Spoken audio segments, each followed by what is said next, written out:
ሳሙኤልና ኖላን የተባሉ መንታ ወንድማማቾች ከእናታቸውና ኮዳ ከተባለው ውሻቸው ጋር በጫካ ውስጥ ይኖራሉ።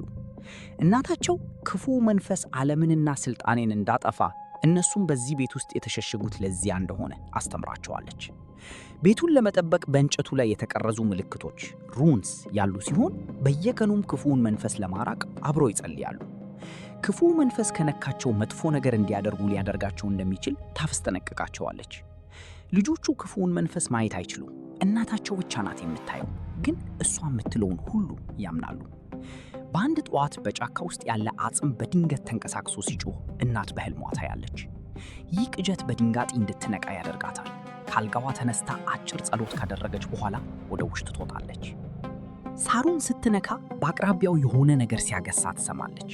በድንገት የሞተው አባቷ ደረጃው አጠገብ ታይቶ ሊነካት ይሞክራል። ነገር ግን እሱን ችላ በማለት ወደ ውስጥ ትመለሳለች። ጠዋት ላይ ቀኑን ለመጀመር ልጆቹን ትቀሰቅሳቸዋለች። ሳሙኤል ለመዘጋጀት ፑሻፕ የሚሰራ ሲሆን ኖላን ግን በቁርጭምጭሚቱ ላይ ደወል ታስሮለታል። ቁርስ ላይ ኖላን የወንድሙን አለመስማማት ችላ በማለት ምግቡን ለኮዳ ያካፍላል። ከዚያ በኋላ ቤተሰቡ ለምግብ ፍለጋ ለመውጣት ይዘጋጃሉ። እናት በእያንዳንዱ ሰው ወገብ ላይ ረጅም ገመድ ታስራለች።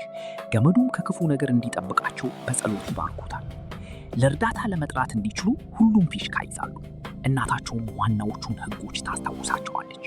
ገመዱ የሕይወት መስመራቸው ነው እና በፍጹም መልቀቅ የለባቸውም። ገመዱ ከቤቱ መሠረት ጋር የተያያዘ ሲሆን ይህ አያታቸው ሚስቱን ለመጠበቅ የሠራው ሥራ ነው። ኮዳ ጥንቸሎችን መፈለግ እንዳለበት ስላወቀ ብቻውን ይቀድማል። ቤተሰቡ ብዙ ቦታ ለማሰስ ይለያያሉ።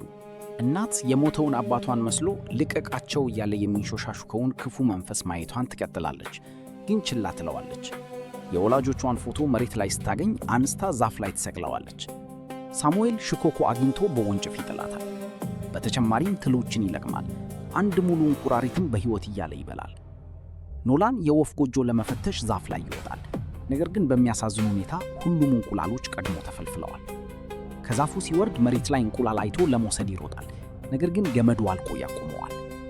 የተሻለ ምግብ ለማግኘት በመጓጓት ገመዱን መፍታት ይጀምራል። ነገር ግን ሳም ደርሶ እንቁላሉ የክፉ መንፈስ ወጥመድ ሊሆን እንደሚችል ያስታውሰዋል። ወንድማማቾች በሆነው ነገር ላይ እየተከራከሩ አብረው ወደ ኋላ መመለስ ይጀምራሉ። ኖላን ሳሙኤል እኔን አበልጣ ትወደኛለች ሲል ይሰማል። ሳሙኤል ግን ምንም እንዳልተናገረ ይምላል። አሁንም እንደተናደደ ኖላን የወንድሙን ገመድ ይረግጠዋል። ይህም ኖቶ እንዲፈታ ያደርገዋል። ሳሙኤል ተሰናክሎ ይወድቃል። በኮረብታው ላይ ተንከባሎ ቁርጭምጭሚቱ ይሰበራል። ሳሙኤል በቁጥቋጦ ውስጥ የሆነ ነገር ሲንቀሳቀስ ሰምቶ ሲፈራ ኖላን ፊሽካውን ይነፋል። ሳሙኤል መንቀሳቀስ እንደማይችል አይቶ ኖላን ወደ መንታው ደርሶ ለመርዳት ገመዱን ለማውለቅ ይወስናል። በተመሳሳይ ጊዜ እናት ፊሽካውን ሰምታ ልጆቿን ለመፈለግ ትሮጣለች። ገመዱ ብዙ እንድትሄድ ስለማይፈቅድላት እሷም ታውልቀዋለች። አሁን የሞተችውን እናቷን መስሎ የሚከተላትን ክፉ መንፈስ ማየት ትችላለች። ፍጡሩ ልጆቹ ጋር ከመድረሱ በፊት እናት ቀድማ ደርሳ የኖላን ገመድ ጋር እንዲደርሱ ትረዳቸዋለች። ከዚያም ሦስቱንም አንድ ላይ ታሰራቸዋለች። ፍጡሩ ከኋላቸው ይታያል፣ ነገር ግን በገመዱ ምክንያት ሊነካቸው አይችልም። እናት አሁንም በጣም ተጨንቃለች። ልጆቹ ግን ክፉውን መንፈስ ማየት ስለማይችሉ እሷን ብቻ ትኩር ብለው ይመለከቷታል። ፍጡሩ ከሄደ በኋላ ቤተሰቡ ኮዳ ቀድሞ ወደሚጠብቃቸው ቤት ይመለሳሉ። እናት በጣም ተጠራጣሪ ሆናለች። ቢላዋ በእጇ ይዛ መንትዮቹ የተባረከውን እንጨት እንዲነኩና ጸሎቱን እንዲደግሙ ታደርጋለች። ልጆቹ ያደርጉታል። ምንም ነገር አይፈጠርም። ይህም በክፉ መንፈስ እንዳልተነኩ ያሳያል። ከዚያ በኋላ እናት በገመዱ ስላደረጉት ነገር ትገስጻቸዋለች። የሳሙኤልንም ቁርጭምጭሚት ታክማለች። ቆይቶ ውጪ ተቀምጣ ሳለ እናቷን እንደገና ታያለች። በራት ሰዓት እናት አንድ ታሪክ ለማካፈል ትወስናለች። በአንድ ወቅት ክፉ መንፈስ እግሯ ጉድጓድ ውስጥ ስለተቀራቀረ እርዳታ እንደምትፈልግ ትንሽ ልጅ ሆኖ መጣባት። ጩኸቷ ለብዙ ቀናት የቆየ ሲሆን እናት ችላ ለማለት የተቻላትን አድርጋለች። በመጨረሻ ሲቆም እናት ልጅቷን ስትፈትሽ የሞተ አስከሬን አገኘች። እናት ይህ እውነተኛ እንደሆነ እንድታምን የተደረገ ማታለያ መሆኑን እርግጠኛ ነች። ነገር ግን አልተሸወደችም። ይህንን ለልጆቹ የምትነግራቸው ድንገተኛ አደጋ ቢመስል እንኳ ገመዱን በፍጹም እንዳይለቁ ለማስታወስ ነው። ቆይቶ በዚያኑ ምሽት እናት ልጆቹን ምድር ቤት ሴለር ውስጥ ታስገባቸዋለች።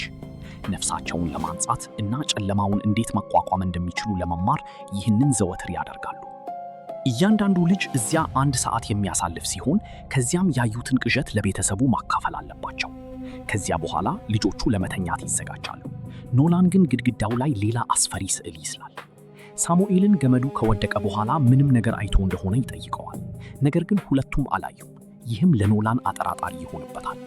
በተጨማሪም ክፉ መንፈስ ቢነካቸው እናታቸው አባታቸውንና ወላጆቿን እንደገደለችው እነሱንም ተገደላቸው እንደሆነ ያስባል።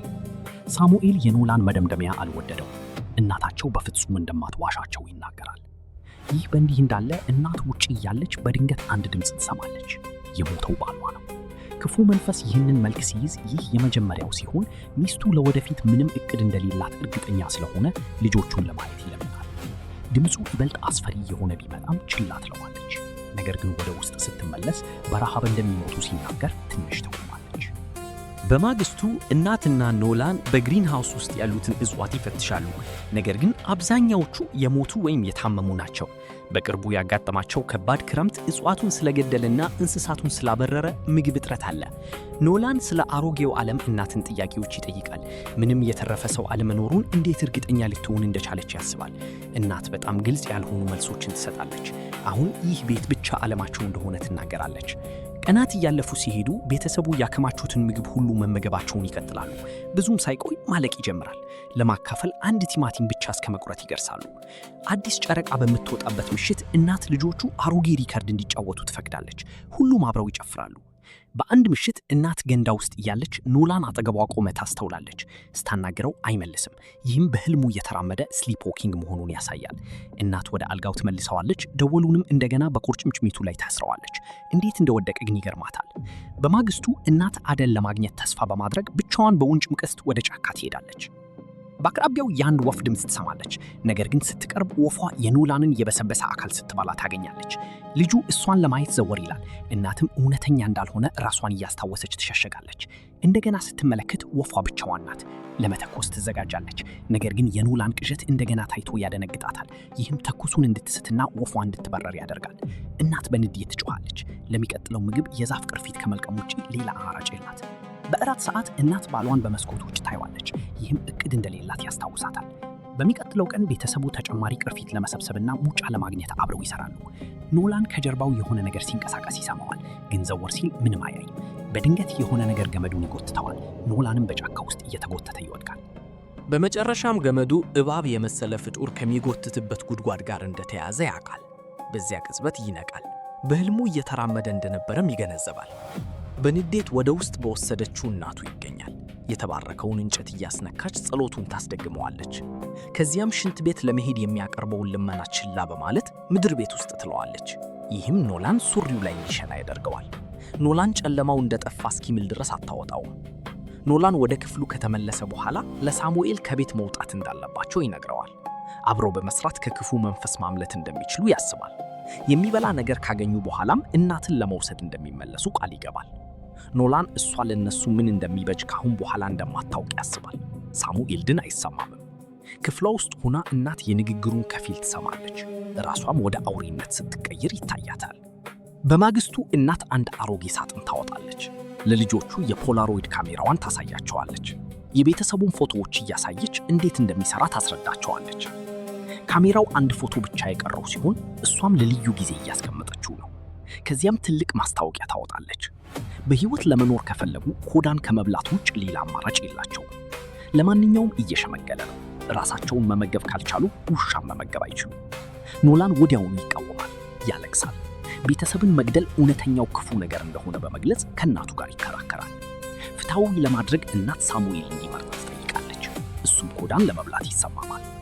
የተሰበረው ኖላን ወደ ውጭ ሮጦ ኮዳን ያቅፈዋል፣ ይጠብቀውም ያስባል። ሆኖም እናት ከእጁ ቀምታ ውሻውን ወደ ግሪን ሃውስ ትጎትተዋለች። እዚያም ለሁሉም ነገር እያመሰገነችው ታላለቅሳለች። እናት ለመተኮስ ቀስቱን ታዘጋጃለች፣ ግን ታመነታለች። በዚያ ቅጽበት ኖላን ከጀርባዋ ታይቶ እውነተኛ እንዳልሆነ ይናገራል። ገመዷንም ይቆርጠዋል። ከዚያም እውነቱን እንድታይ የግሪን ሃውሱን በር ይቆልፈዋል። እናት ወዲያውኑ ትደነግጣለች። መስኮቶቹን መስበር ትጀምራለች። በተመሳሳይ ጊዜ ሳሙኤል ወጥቶ ወንድሙ ላይ ይዘላል። ጠብም ይጀምራሉ። ልጆቹ ሳር ላይ ሲንከባለሉ ክፉ መንፈስ የእናቷን ፊት ይዞ ለእናት ይታያታል።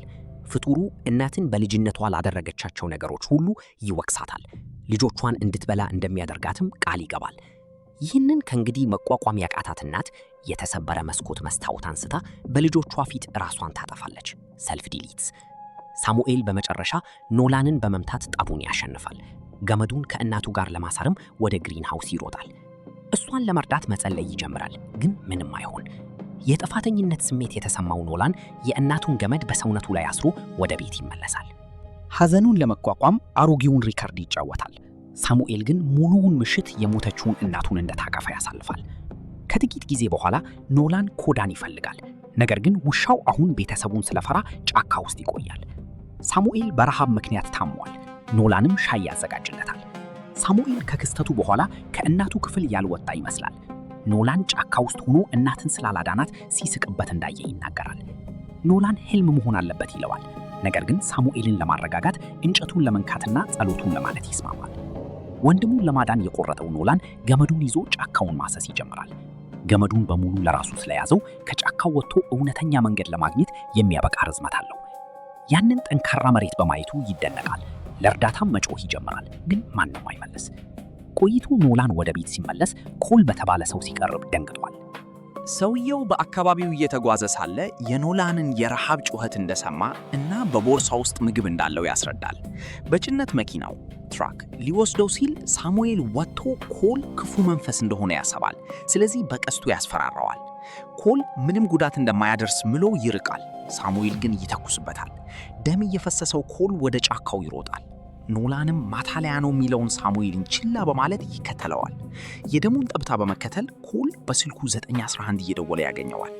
ኖላን ቦርሳውን ለመውሰድ ይሞክራል። ኮልም ያቁመዋል። ሆኖም በዚያ ቅጽበት ይሞታል። ከዚያ በኋላ ኖላን ቦርሳውን ወደ ቤት ይወስዳል። ብዙ የምግብ ጣሳዎችንም ያገኛል። እስኪጠግብም ይበላል። ለሳሙኤል ለማካፈል ይሞክራል። እሱ ግን አሁንም ይህ ከክፉ መንፈስ የመጣው ወጥመድ እንደሆነ ስላሰበ ምግቡን እምቢ ይላል። እኩለ ሌሊት ላይ ረሃቡ ሊቋቋሙት ከሚችሉት በላይ ስለሚሆን ሳሙኤል ተስፋ ይቆርጣል። የኮልንም ምግብ ጥቂት ይበላል። በቦርሳ ውስጥ ያሉትን ሌሎች ዕቃዎች ይመለከታል። በኪስ ቦርሳ ውስጥም ኮል ከልጁ ጋር የተነሳውን ፎቶ ያገኛል። በተጨማሪም የእጅ ባትሪ ፍላሽላይት ስላለ በብርሃኑ ለመጫወት ወደ ውጭ ወስደዋል። በድንገት ድምፅ ሰምቶ ለመመርመር ወደ ግሪን ሃውስ ይሄዳል። በውስጡም የሆነ ነገር ሲንቀሳቀስ ያስተውላል። እናቱ ቆማ በማየቱ ደንግጦ በሩን ለመክፈት ይሮጣል። አሁን ግን እሷ የለችም።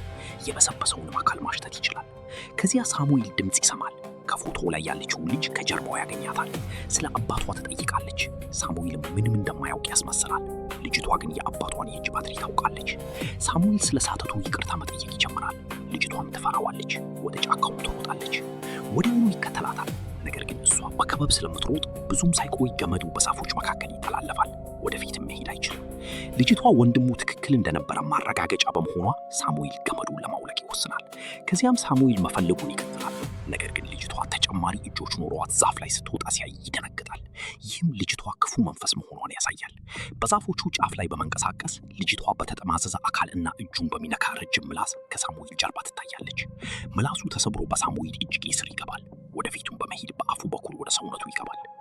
ቤት ውስጥ ኖላን ሲነቃ ወንድሙ እንደሌለ ያስተውላል። ወደ ውጭ ወጥቶ የሳሙኤልን ገመድ መሳብ ይጀምራል። ነገር ግን ጫፉ ባዶ ሆኖ ያገኘዋል። በድንገት ሳሙኤል ሲጠራው ይሰማል።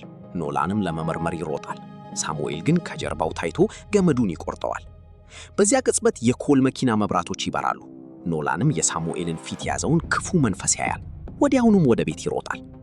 ፎቅ ላይ ድምጾችን ሰምቶ ኖላን ወደ እናቱ መኝታ ክፍል ይሄዳል። ሳሙኤልንም አልጋዋ ላይ ተቀምጦ ያገኘዋል። ጥያቄ ለሚጠይቀው ወንድሙ ምላሽ በማይሰጠው ሳሙኤል ላይ አንድ እንግዳ ጥቁር ነገር ከጣሪያው በላይ ይታያል። ኖላን እጁን ይዞ እንጨቱን እያስነካ መጸለይ ይጀምራል።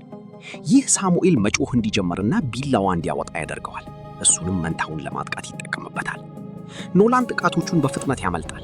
ከክፍሉም ይወጣል። በሩንም ከበስተጀርባው ይዘጋዋል። ሳሙኤል በሩን ለመዝጋት አልጋውን ያንቀሳቅሳል። አሮጌውን ሪከርድም ይከፍታል። ከዚያም ከምድጃው የሚወጣውን እሳት በመጠቀም ክፍሉ ውስጥ እሳት ይለኩሳል። ከዚያም ሳሙኤል ቤቱ ቀስ በቀስ ሲቃጠል ለመመልከት ወደ ውጭ ይወጣል። ጢሱ እየበረታ ሲሄድ ኖላን ፊቱን ለመሸፈን ጨርቅ ያርሳል። በመስኮትም ያመልጣል። ይንሸራተታል። ከጣሪያው ላይ ሊወድቅም ጥቂት ይቀረዋል። ስለዚህ በሌላ መስኮት በኩል ወደ ውስጥ ለመመለስ ይወስናል። ከመጋረጃ ጀርባ እናት ስትጠራው በማየቱ ይደነግጣል። ነገር ግን እውነተኛ መሆኗን ለማመን እምቢ ይላል። ውጪ ሳሙኤል ከሚቃጠለው ቤት ጋር ራሱን ፎቶ ለማንሳት ካሜራውን ይጠቀማል። ኖላን ከእናት ይሸሻል፣ ምድር ቤቱንም ይከፍታል። እሷ ወደ ጫፉ ስትጋ ወደ ውስጥ ይገፋታል፣ በሩንም ይዘጋዋል። ከዚያም ፍጡሩን ያቀፈዋል። እናቱ እንደምትለው ምድር ቤቱን በፍቅር ለመሙላት እናታቸው የጠበቀቻቸውን ጊዜያት ሁሉ ያስታውሳል። የሐሰተኛዋ እናት አካል መበታተን ይጀምራል። የፍጡሩን እውነተኛ እባብ መሰል አካልም ያሳያል። በኖላን እቅፍ ውስጥ መታገሉን ይቀጥላል። እሱ ግን በፍጹም ተስፋ አይቆርጥም። በመጨረሻም ፍቅሩ ፍጡሩ እንዲፈነዳ ያደርጋል። ከጥቂት ጊዜ በኋላ የእሳት አደጋ ሰራተኞችና የሕክምና ባለሙያዎቹ ልጆቹን በሄሊኮፕተር ለማዳን ይደርሳሉ። ሲበር ኮዳ መሬት ላይ ይከተለዋል። ኖላን ወደ እውነተኛ ከተማ እየሄዱ መሆናቸውን ያስታውሳል። ለሳሙኤልም አሁን ነፃ መሆናቸውን ይነግረዋል። ሳሙኤል ግን እኔን አብለጣ ትወዳኛለች ብሎ ብቻ ይመልሳል።